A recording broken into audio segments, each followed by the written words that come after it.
Si vous observiez le Sahara depuis l'espace en ce moment même, vous verriez un spectacle surprenant.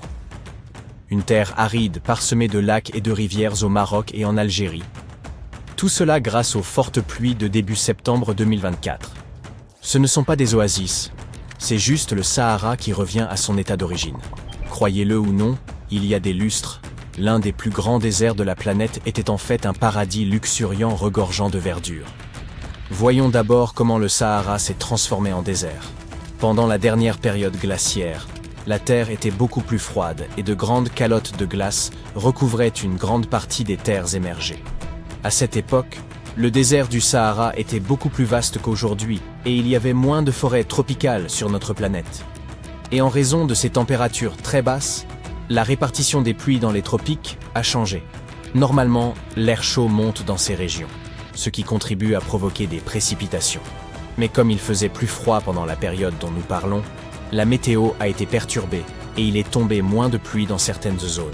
Cela nous a donné un climat plus sec dans des endroits qui sont généralement plus humides.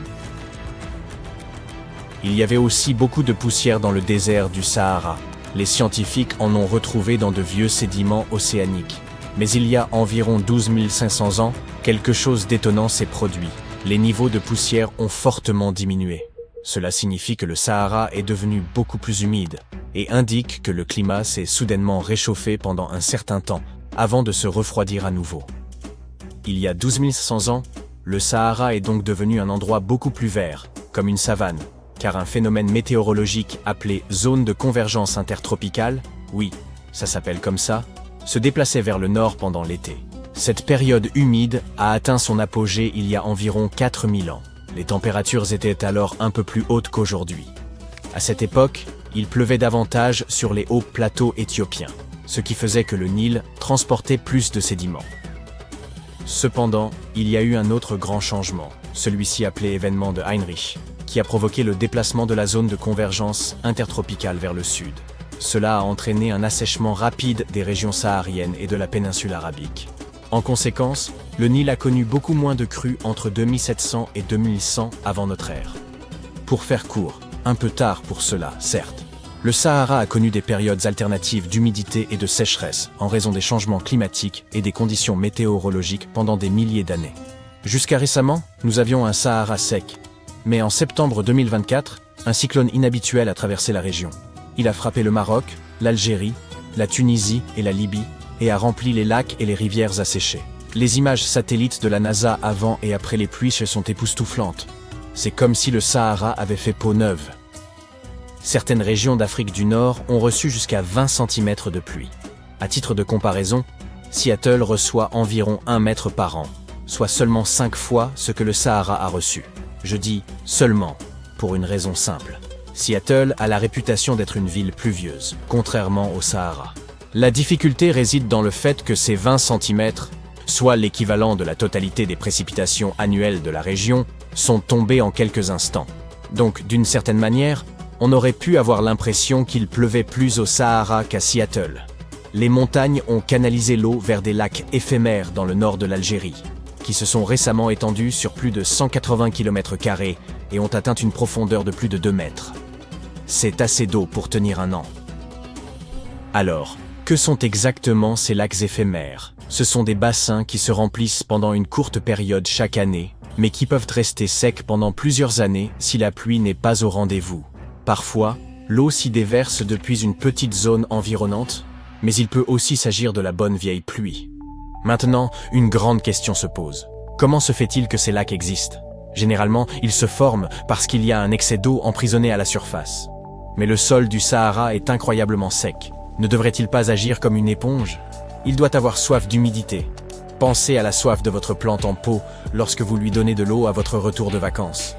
Cependant, aussi desséchée soit-elle, la terre ne peut absorber qu'une quantité limitée d'eau, souvent très faible.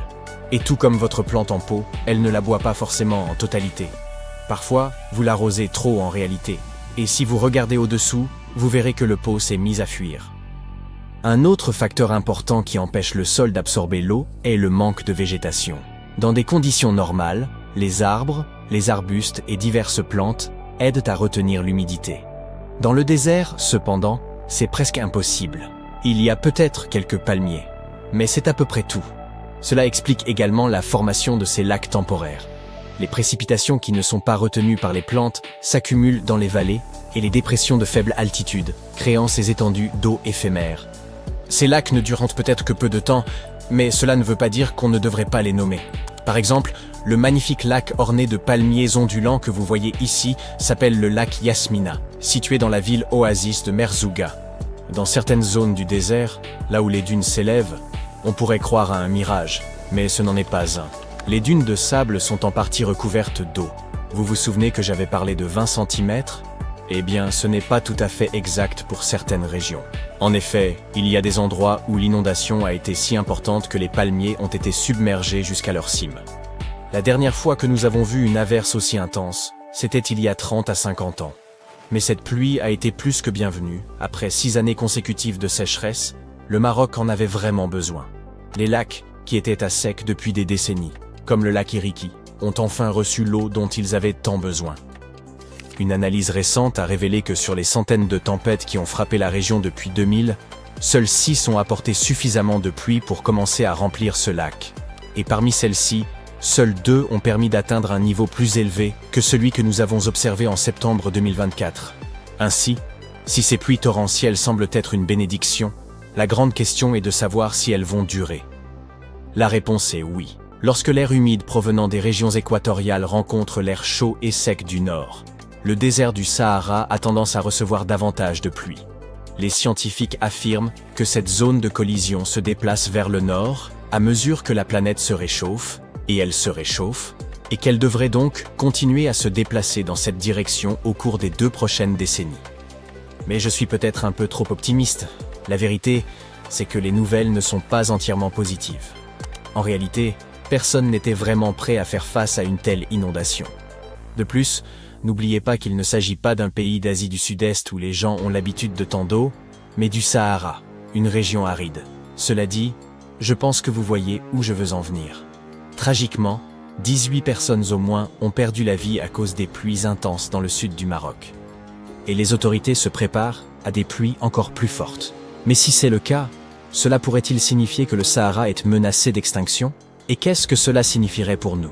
Cela peut sembler un peu étrange. Mais notre planète dépend aussi des déserts, et le Sahara ne fait pas exception. À première vue, il peut sembler stérile et sans intérêt. Mais les déserts jouent un rôle crucial dans notre écosystème. Ils constituent d'importants sites de stockage du CO2. On appelle cela des puits de carbone net. À lui seul, le Sahara en contiendrait environ 1000 milliards de tonnes. Dans la lutte contre le changement climatique, ces déserts servent de tampons, contribuant à maintenir les températures à des niveaux acceptables. Oui, les déserts sont brûlants, mais ils sont un peu comme le système de climatisation de la planète. De plus, les sables du désert sont une source de nutriments pour les zones luxuriantes, comme les forêts tropicales humides. Croyez-le ou non, les scientifiques ont découvert que les particules de sable du Sahara contribuent à nourrir la forêt amazonienne. Ces particules traversent l'océan Atlantique, portées par les vents, jusqu'en Amérique du Sud, où elles enrichissent le sol du bassin amazonien. Sans le Sahara, les experts estiment que la forêt amazonienne pourrait être sérieusement menacée. Nommez un désert. Laissez-moi de deviner, le Sahara. En réalité, peu importe celui auquel vous avez songé, je suis sûr d'une chose, il se trouve quelque part en dessous de cette ligne. En effet, lorsque l'on entend le mot « désert », on pense spontanément à des contrées arides, sablonneuses, écrasées de chaleur. Et aucun paysage de ce type ne se trouve au-delà des 45 degrés de latitude nord, ni en deçà des 45 degrés sud. Dans l'hémisphère sud, cela paraît assez logique. Mis à part l'Antarctique, les étendues terrestres y sont peu nombreuses. Mais au-delà des 45 degrés nord, la donne change radicalement. On y trouve une vaste diversité de territoires, des pays comme le Canada, la France, le Royaume-Uni et bien d'autres encore. Pourtant, pas l'ombre d'un désert. Du moins, aucun désert de type chaud. La majorité des grands déserts chauds se situent dans l'hémisphère nord, à proximité des tropiques du Cancer et du Capricorne. Les plus torrides s'étendent généralement entre 15 et 30 degrés de part et d'autre de l'équateur. Ainsi en est-il du Sahara, où les températures maximales moyennes peuvent grimper jusqu'à 40 degrés Celsius. Les déserts chauds couvrent ensemble près de 15% de la surface émergée de notre planète. Pourtant, malgré cette vaste répartition, aucun ne se trouve au-dessus de cette ligne. J'entends par là la latitude de 45 degrés nord. Pourquoi donc? Voici une explication. Découpons la Terre en 5 grandes zones. Aux extrémités se trouvent les régions polaires, au nord comme au sud. Viennent ensuite les 2 zones tempérées.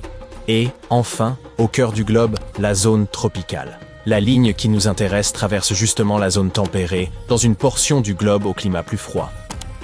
Parce que plus l'on s'éloigne de l'équateur, plus les températures chutent. En réalité, dans l'hémisphère nord, la température moyenne annuelle décroît de près d'1 demi-degré Celsius par degré de latitude parcouru vers le nord. Et c'est précisément cette rigueur climatique qui empêche la formation de déserts chauds au-delà de cette ligne. En avançant vers le nord depuis l'équateur, les rayons solaires frappent la Terre sous un angle de plus en plus oblique. L'énergie solaire se répartit alors sur une surface plus vaste, ce qui réduit la concentration de chaleur en un point donné. En somme, ces régions ne parviennent tout simplement pas à atteindre des températures élevées, ce qui explique, par exemple, pourquoi la Finlande est bien plus froide que la Colombie. Une autre explication à ces températures plus basses réside dans le phénomène appelé albédo. Ce terme désigne la proportion de lumière solaire qu'une surface renvoie vers l'atmosphère. Permettez-moi de vous illustrer cela. Toutes les surfaces terrestres réfléchissent et absorbent la lumière du soleil, mais selon des proportions différentes.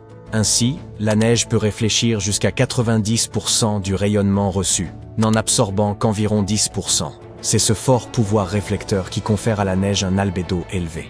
Le sable, en revanche, présente un albédo bien plus faible. Dans des zones comme le désert du Kalahari, situé au sud du continent africain, la situation tend vers un équilibre. À peu près 50% du rayonnement solaire est réfléchi, tandis que le reste est absorbé. Cette absorption thermique contribue largement aux températures extrêmes observées dans ces zones arides. Autrement dit, dans les déserts brûlants. Pour résumer, la neige rejette la majeure partie de la chaleur, tandis que le sable en emmagasine une quantité bien plus importante. C'est l'une des raisons pour lesquelles les régions enneigées demeurent nettement plus fraîches. Ainsi, plus vous vous approchez des zones polaires, plus l'énergie solaire est renvoyée plutôt qu'absorbée, ce qui éclaire l'absence de désert chaud dans ces contrées. À cela s'ajoutent les dynamiques atmosphériques. Il suffit de constater que les mouvements de l'air changent considérablement dès que l'on franchit la ligne des 45 degrés de latitude. Cela s'explique par l'influence d'un système de circulation connu sous le nom de cellules de Ferrel. La Terre est structurée autour de 3 grandes cellules de convection, que l'on peut imaginer comme d'immenses boucles d'air en mouvement. L'air chaud s'élève, refroidit en altitude, redescend, puis le cycle recommence. Au pôle se trouvent les cellules polaires.